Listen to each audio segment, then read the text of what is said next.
All right, Internet, welcome back. So today I want to talk to you about common pitfalls I've run into time and time again when building AI applications. And the example I'm going to walk you through is an AI application that I've recently built, which is focused on summarizing meeting transcripts. Now, why would I build this? So me and my buddies, we meet on a weekly basis, bi-weekly basis every now and then, on Sunday mornings for about 2 to 4 hours virtually, and we talk about all kinds of stuff. And usually in those meetings, we record them. And oftentimes we don't reference back to the recordings. We usually just have the recording, we don't look at it. So I wanted to create a meeting transcriber and also a summarizer that I could then look at the notes from those conversations. Now, one of my buddies is obsessed with Notion, so we'll just use it for Notion. And you can see what the way the app works is as soon as you upload an audio file to this Notion board and set the type to meeting recording, it automatically transcribes that meeting. So this is just an example audio of me talking about Candyland. And then inside of that, you have the AI analysis as well. So it gives you a summary, AI actions, top takeaways, or AI actions, action items, and counter arguments.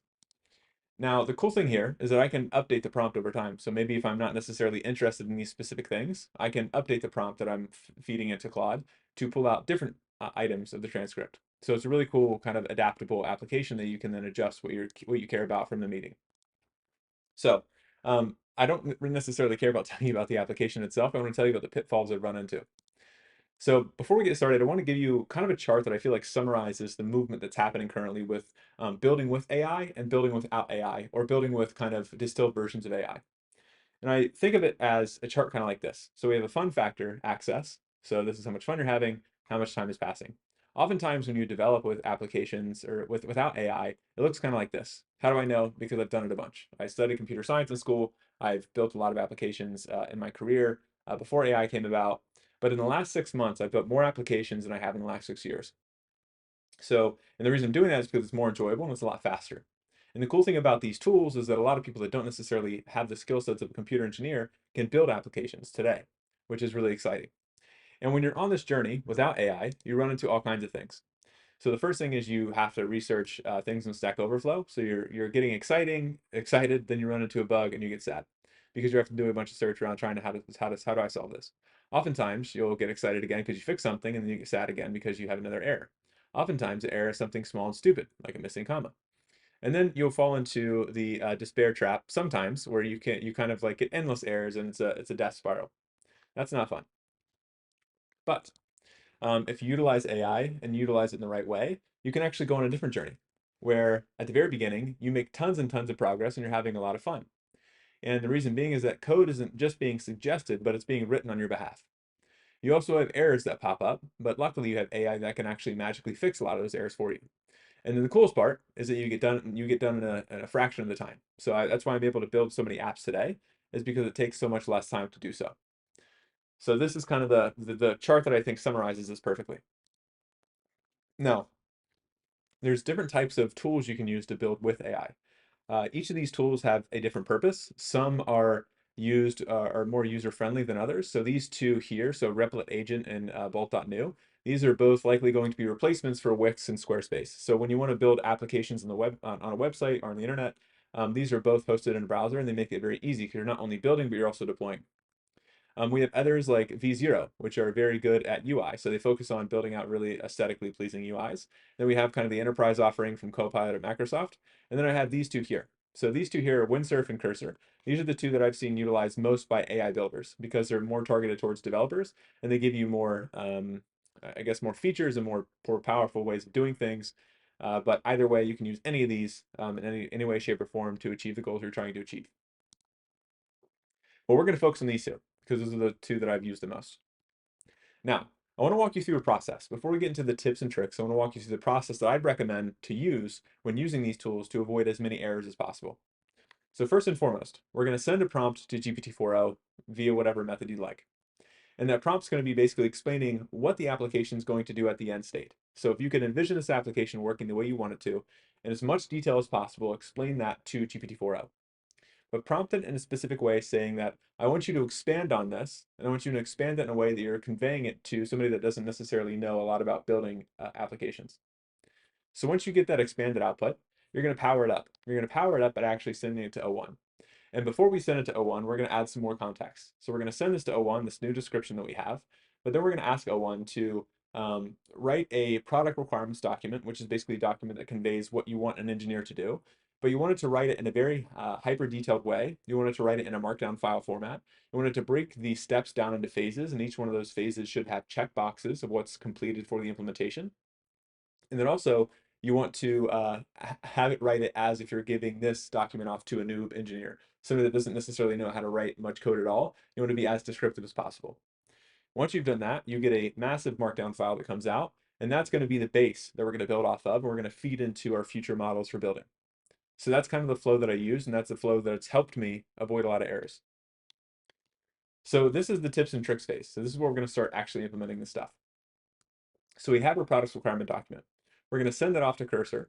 And inside of Cursor, I highly recommend doing a few things. So one is use the new Claude. So there's Claude 3.5 Sonnet new, and that's as of December 8th, 2024.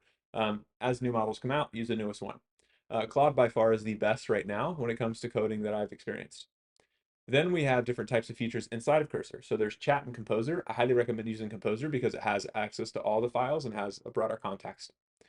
So once we fed this into Cursor, we're then going to have it review it. So I want you to review the entire markdown file and let me know once you're done. Once you're done, it'll let you know. And then you can say, okay, let's start with building the first phase. After it's built the first phase, I want it then to go back to the markdown file and check out those boxes. So check the boxes that you finished. Once you're done updating the markdown file, then we can move on to the second phase. And you want to iterate over and over and over. And the reason we're doing this is you don't want to give it a huge thing to say build all this at once because it'll get confused, at least today. So if you break it down into chunks, you're making it easier for the model to build these things more effectively. In addition to that, oftentimes you're going to work with APIs that are updated consistently. So you want to have access to that documentation. So when the model is building out this application, it's referencing updated knowledge from its knowledge base that's referring to these docs. Luckily, Cursor has a feature in there where you can actually add these docs simply, and you can reference them. So I'll quickly show you what that looks like here, if time allows. So we'll go to Cursor settings, under features. If we scroll down here, there's a docs page. So you can add docs. You can actually drop a link into the website that refers to the docs. Cursor will go out and scrape out all of the different pages from there, put it into its knowledge base, so you can then later on add it inside of this chat. So this is the chat that you want to use. You want to use Composer and not chat. You want to probably switch it to agent because it's the newest feature that Cursor provides, and you want to use the newest model. So this is currently the newest model for Claude. You want to use the one that has the date after it. This will help you build things more effectively because you're using the newest models and you're using things that are updated and relevant. So those are the tips and tricks. We will now move on to bugs. Now, even if you're building with AI, you will run into bugs sometimes. So I wanted to give you 3 tactics that I've ran into that have helped me avoid these bugs in the future. So first one is test it. When you're working through that markdown file, you can actually add additional steps in those phases. And that step could be, I want you to write a test for this function before you actually write the function. So this is called test-driven development in developer speak.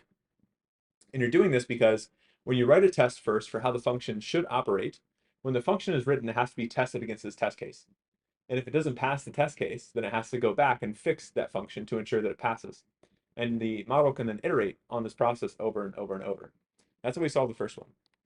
Second one is give me more errors, please. So this is actually asking the model to say, okay, we keep running into the same error. What I want you to do is I want you to write print statements throughout the entirety of this function or this application to try to figure out where this error is being derived. So by doing that, I can get more errors in my terminal. It gives me more context I can then feed into the model to get a better output from it.